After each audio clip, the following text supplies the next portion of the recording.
Ô Marie conçue sans péché, Priez pour nous qui avons recours à vous. frères et sœurs, la première lecture de ce dimanche nous situe en Mésopotamie, quelque part dans l'Irak actuel, au début du 2e millénaire avant Jésus-Christ.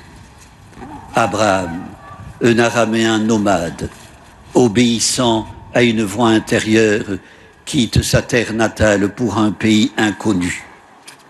Il avance porteur d'une triple promesse, une terre à habiter, une descendance à venir, une bénédiction que rien ni personne ne pourra effacer.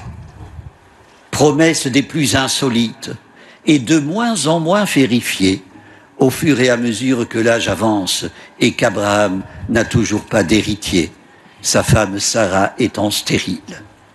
Qu'en était-il d'une descendance qui devait être aussi nombreuse que les étoiles dans le ciel? Et pourtant, Abraham accorde toujours foi à ce qui paraît humainement improbable. Constamment, il se met en route, sans se poser de questions, sans se retourner.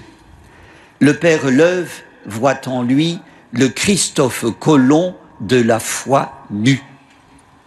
Il avance sans connaître le chemin, à travers le désert, vers un pays dont Dieu indique seulement, jour après jour, la direction.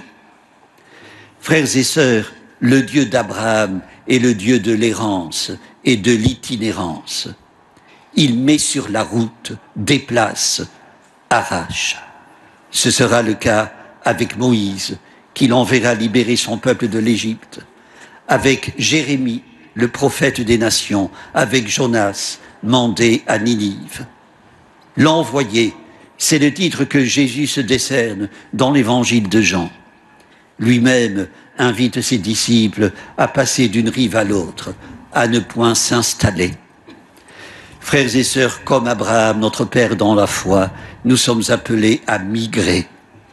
Être disciple requiert de quitter la barque. Nous sommes destinataires d'une promesse, ou plus exactement dépositaires du projet de Dieu, récipiendaires de sa grâce, devenue visible en Jésus-Christ, écrit Paul à Timothée. Nous sommes en route, non pas vers Canaan, mais vers la cité de Dieu, vers la Jérusalem céleste. Nous sommes en route vers la gloire de Dieu, au milieu de laquelle Pierre, Jacques et Jean ont vu ébloui le transfiguré. Avec lui, ils ont gravi le mont Tabor, bouleversés par ce qu'ils venaient d'apprendre sur son destin, l'annonce de sa passion et de sa mort prochaine, inéluctable. Mais arrivés au sommet, le voile des apparences se déchire et laisse apparaître le visage de Jésus brillant comme le soleil et ses vêtements blancs comme la lumière. Ce déploiement de gloire dégage une telle plénitude que Pierre ne veut plus quitter les lieux. 50 ans après le drame du Golgotha, les premiers chrétiens persécutés faisaient provision de courage en évoquant cet éblouissant événement qui conjoint Ancien et Nouveau Testament. Le Tabor évoque l'Horeb, la nuée remémore celle de l'Exode qui guidait les Hébreux dans le désert. Moïse et Élie représentent les deux figures de la loi et des prophètes. Moïse, le législateur par excellence, celui par qui fut donnée la loi. Élie, l'emblématique prophète dont la flamme brûle les Baals de pacotille.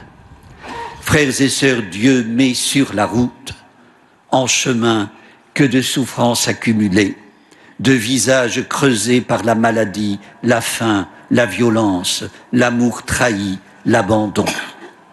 La transfiguration nous encourage à défier les forces mauvaises qui défigurent notre terre et nous placent face à face à notre fragilité. On prête ce mot au président Nelson Mandela. Nous sommes nés pour manifester la gloire de Dieu qui est en haut. Comment?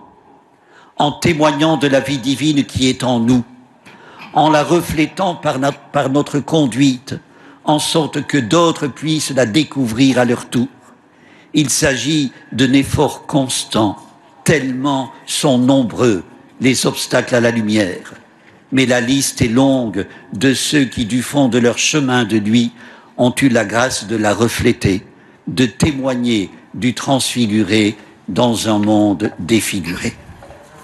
Frères et sœurs, manifestez la gloire de Dieu, y compris quand s'envolent nos certitudes, quand vacillent nos raisons de vivre, quand un proche que nous aimons, un conjoint, un enfant, un ami, s'égare, quand notre propre chemin de vie paraît sinon sans issue, mal abouti.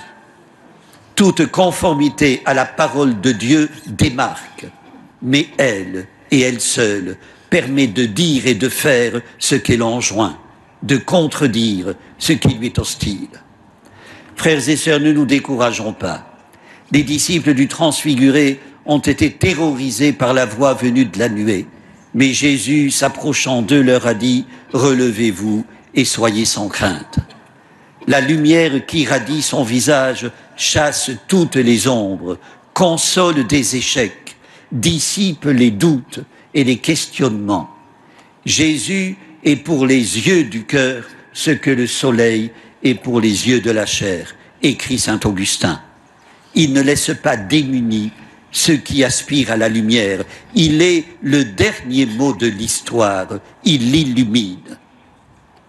Seigneur, lors de la transfiguration, tu nous as redit en désignant Jésus, celui-ci est mon Fils bien-aimé en qui je trouve ma joie, écoutez-le. Donne-nous de l'écouter avec la foi d'Abraham. Que Marie, Notre-Dame de la bonne écoute, nous aide à toujours faire foi en ta promesse. Amen. Prions le Seigneur.